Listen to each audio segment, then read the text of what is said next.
The stale air inside the Citadel of Cragthor smelled of ozone, unwashed bodies, and the copper tang of old blood, a perfume that Ronin had unfortunately grown accustomed to over the last 6 months in the Outer Rim. He stood in the center of the audience chamber, his boots coated in the red dust of the planet's surface, looking up at the massive slug-like form of Warlord Vex. Vex was a groth, a species that resembled a pile of wet leather bags stitched together and given a bad attitude, and right now he was laughing.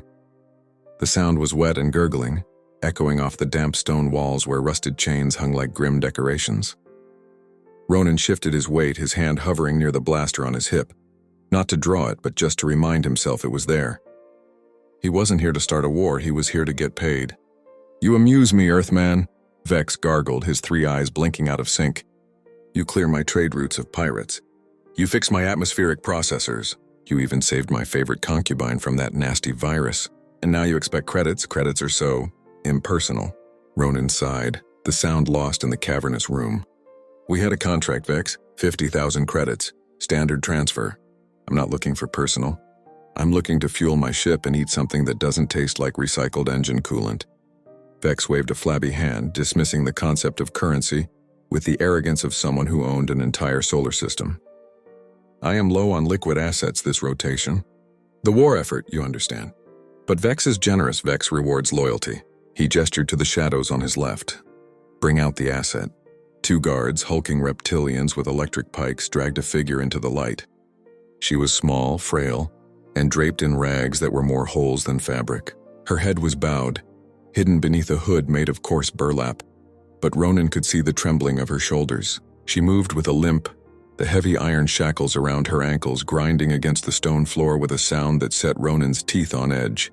"A servant," Vex announced proudly. "A rare specimen captured from a drifting escape pod near the nebula. She is useless for labor, too weak. She is useless for pleasure, too scarred.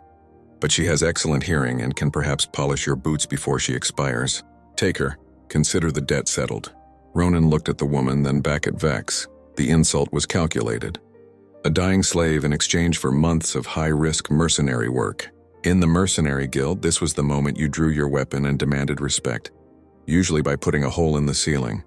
But Ronin didn't draw. His eyes, sharp and calculating, drifted back to the woman. He noticed something the warlord hadn't. It wasn't just the way she held herself.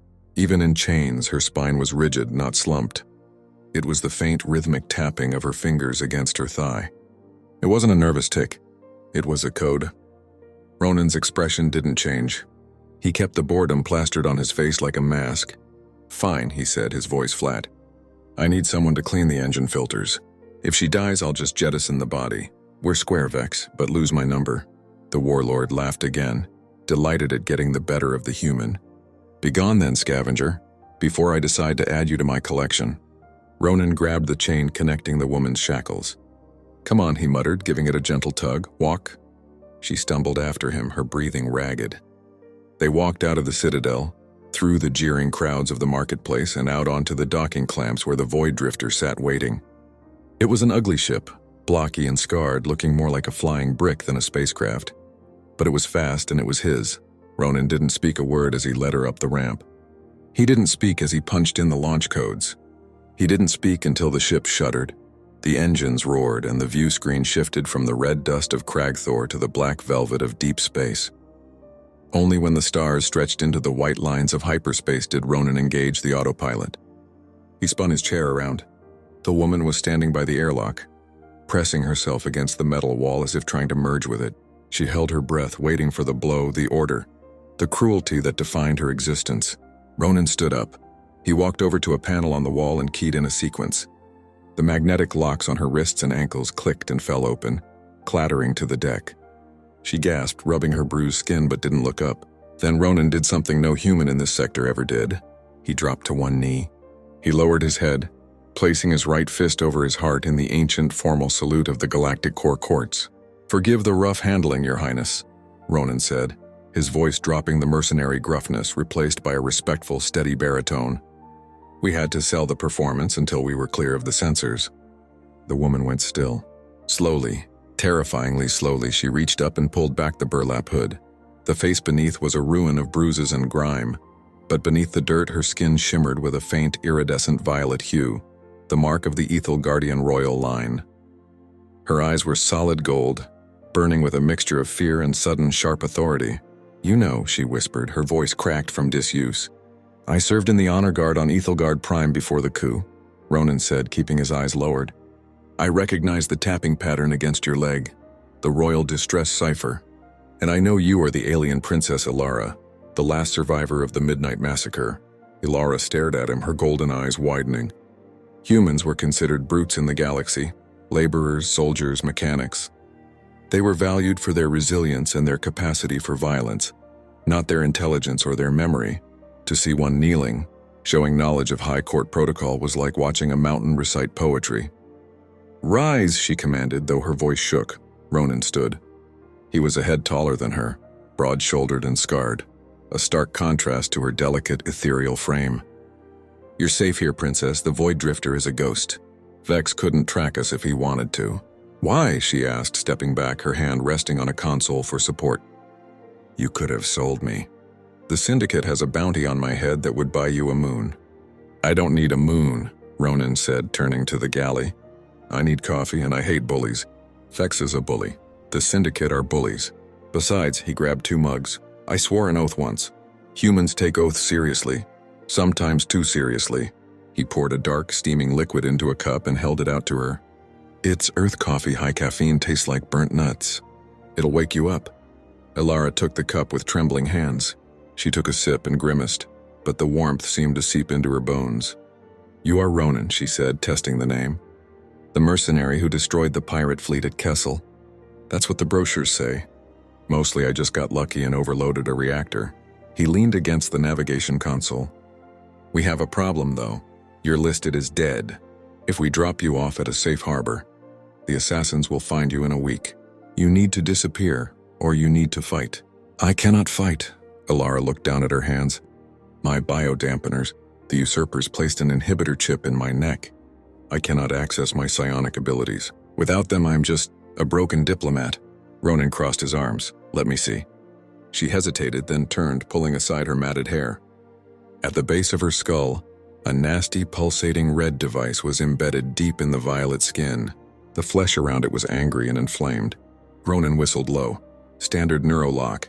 Nasty piece of work. If you try to use your powers, it floods your brain with agony. If you try to remove it without the key, it explodes." "Then I'm trapped," she whispered. "No," Ronin said, a dangerous grin spreading across his face, the kind of grin that usually preceded explosions. "You're just looking at it like an Ethel Guardian. You guys think in energy flows and harmony. I'm a human. We think in terms of bypasses and brute force. I can't remove it, but I can short-circuit it." "Short circuit?" Elara looked horrified. "It is attached to my brainstem. Trust me," Ronin said, moving to his tool bench. "I once fixed a hyperdrive with a spoon and some chewing gum. Humans are the cockroaches of the galaxy, Princess. We survive because we improvise. Now, sit down. This is going to sting." The procedure was terrifying. Ronin used a micro-laser and a modified pulse spanner. For an hour, the only sounds in the ship were the hum of the engine and Ronin's steady breathing. Elara gripped the arms of the chair until the metal warped under her fingers. When Ronin finally pulled the device free, disconnecting the fail-safe milliseconds before it triggered, she collapsed forward, gasping. "Done," Ronin said, tossing the bloody chip into the incinerator chute. "How do you feel?" Elara sat up. Her golden eyes flared, glowing with an internal light that illuminated the dim cockpit. The air around her crackled with sudden pressure, sending datapads sliding off the table. "I feel..." She looked at her hands where sparks of violet energy danced between her fingers. "I feel the song of the stars again." She looked at Ronin with a new expression. Not fear, not just gratitude, but awe. "You risked killing me to free me." "Calculated risk." Ronin shrugged, wiping his hands on a rag. "Now we have a choice. We can run to the outer rim, hide on a dirt farm and grow space potatoes. Or," he tapped a location on the star map, "we can go back." "Back?" Elara asked. "Vex thinks you're a dying slave. The Syndicate thinks you're dead. No one is expecting the princess to knock on the front door. And by knock, I mean blow the door off its hinges." Elara stood, the rags of her slave dress suddenly looking like royal raiments in the light of her power. My people are enslaved, my throne sits empty. If there is a chance, there's always a chance, Ronin said. But we need supplies, armor. And maybe a shower. You smell like a swamp, no offense. For the first time, a small, genuine smile touched Elara's lips. None taken, Ronin. But if we do this, if we challenge the usurper, you must know. The odds are impossible. Never tell a human the odds, Ronin grinned. It just makes us want to do it more. The training montage that followed over the next 2 weeks wasn't about Ronin teaching Elara how to fight. It was about Elara learning how to be human in her approach to war. Ethel Guardians fought with elegance, with ritual. Ronin taught her how to fight dirty. Don't wait for them to bow, Ronin instructed as they sparred in the cargo hold. He swept her leg, sending her crashing to the mat. If you wait for honor, you die. Vex doesn't have honor, strike the throat, use the environment. If you can't outpower them, outthink them. Elara learned fast. She combined her telekinetic blasts with Ronin's tactical guerrilla warfare. She learned to curve her energy bolts around corners, to use loose crates as projectiles to silence her footsteps. In return, she taught Ronin how to shield his mind. They will try to break you mentally, she said, her fingers resting on his temples as they sat in the mess hall. You must build a wall. I have walls, Ronin muttered, plenty of them. Your walls are made of trauma and sarcasm, Elara said softly, her golden eyes seeing right through him. They are brittle. You need a wall made of purpose. Why do you fight, Ronin? Not for money. You gave that up when you saved me. Ronin looked at the reflection of the stars in the viewport. My planet, Earth, was destroyed a long time ago. Not by war, but by apathy. We forgot to look after each other. I fight because I hate seeing potential wasted. You have potential, Elara. Your people have potential. I won't let the dark put out another light. Elara squeezed his hand. The contact sent a warm hum through his nervous system, a psychic validation of his truth. Then let us burn brightly, Ronin. The return to Cragthor was not subtle. The Void Drifter dropped out of hyperspace right on top of Vex's Citadel, its weapons systems screaming. Ronin had modified the shields to rotate frequencies, making the ship momentarily invulnerable to Vex's outdated turrets. Hold on to something, Ronin shouted, banking the ship hard to the left to dodge a plasma volley. I am holding onto the fabric of reality, Elara shouted back, her eyes glowing furiously as she mentally deflected a missile that had slipped past their defenses. Show off! Ronin slammed the ship onto the landing pad, crushing Vex's personal shuttle in the process. That felt good, he admitted. The ramp lowered before the dust settled. Remember the plan? Ronin asked, checking the charge on his heavy repeater rifle. Chaos, Elara said, a fierce light in her eyes. Disruption and no mercy. That's my girl. They stormed the Citadel. It was 2 against 200, but the math was misleading. Ronin was a whirlwind of kinetic violence, moving with the terrifying speed of a human on combat stims. He utilized flashbangs, smoke grenades, and sheer suppressing fire to create confusion. Elara was the storm. She walked behind him, shielding them from incoming fire with barriers of violet light. Every time a guard tried to flank them, she flicked her wrist and they were thrown across the room by an invisible hand. They reached the throne room. Vex was there, surrounded by his elite guard. The warlord looked confused, terrified, and furious. You, Vex gurgled, pointing a shaking finger at Ronin. The scavenger. I should have crushed you. You had your chance, Ronin said, kicking the doors shut behind them and welding them locked with a laser torch. Now it's just us, the girls, and the calamari. And the princess, Elara stepped forward. She dropped the illusion she had been maintaining. Her rags transformed, mentally projected, into the shimmering armored gown of an Ethel Guardian war queen. The room was bathed in her golden and violet light. The guards hesitated, they knew who she was. The biology of the galaxy recognized royalty on a primal level. Kill them, Vex shrieked. She is weak, she is broken. The elite guard charged. These weren't the sluggish lizards from the gate. These were cybernetically enhanced bruisers. Ronin didn't flinch. I'll take the ugly ones, he said. They are all ugly, Ronin, Elara replied. Fair point. The battle was a blur. Ronin slid under a swinging energy axe, burying a vibro knife into the attacker's hydraulic knee joint. He used the falling guard as a shield, firing his blaster over the shoulder to take out 2 snipers on the balcony. He was bleeding from a cut on his forehead, laughing that manic, terrifying human laugh that unnerved alien species. Elara was floating now, her feet inches off the ground. She caught a volley of plasma fire in midair, condensed it into a ball of superheated energy, and hurled it back at the attackers. But Vex was cunning. While his guards distracted them, he activated the Citadel's internal defense grid. Automated turrets dropped from the ceiling, locking onto Elara. "Elara, 12 o'clock!" Ronin shouted. She looked up, but she was occupied holding back 3 guards. She couldn't block the turrets in time. Ronin didn't think it was that human instinct again, the override of self-preservation. He launched himself across the room, tackling Elara out of the air. His body covered hers as the turrets fired. Sizzle-crack. Ronin grunted, his back arching as 2 plasma bolts slammed into his armor. The ceramic plating shattered, burning into his skin. "Ronin!" Elara screamed, the sound echoing psychically in everyone's mind. Ronin rolled off her, coughing smoke. "I'm fine," he wheezed, though the smell of burnt flesh said otherwise. Just scorched armor held, mostly. Seeing him hurt snapped something in Elara. The restraint she had learned, the diplomat's control, it vanished. She stood up and her eyes turned pure, blinding white. "You dare," she said, her voice sounding like a chorus of thousands. "You dare touch him." She raised both hands. The air pressure in the room dropped instantly. The automated turrets crumpled like aluminum cans. The guards were pinned to the walls by gravity that increased tenfold. Vex tried to run, waddling toward his escape pod. Elara simply clenched her fist. Vex stopped, lifted into the air, and was dragged back to the center of the room. "I gave you a slave," Vex whimpered, dangling in the air. "I gave you a gift." "You gave me a partner," Ronin said, pulling himself up using the throne for support. He winced, holding his side, but stood tall. "And you made a very big mistake. You forgot that diamonds are only made under pressure. You tried to break her, Vex. You just polished her." Elara looked at Ronin. The white rage in her eyes faded, returning to the warm gold. She lowered Vex to the ground but kept him immobilized. "The usurper," Elara commanded. "Where is the fleet?"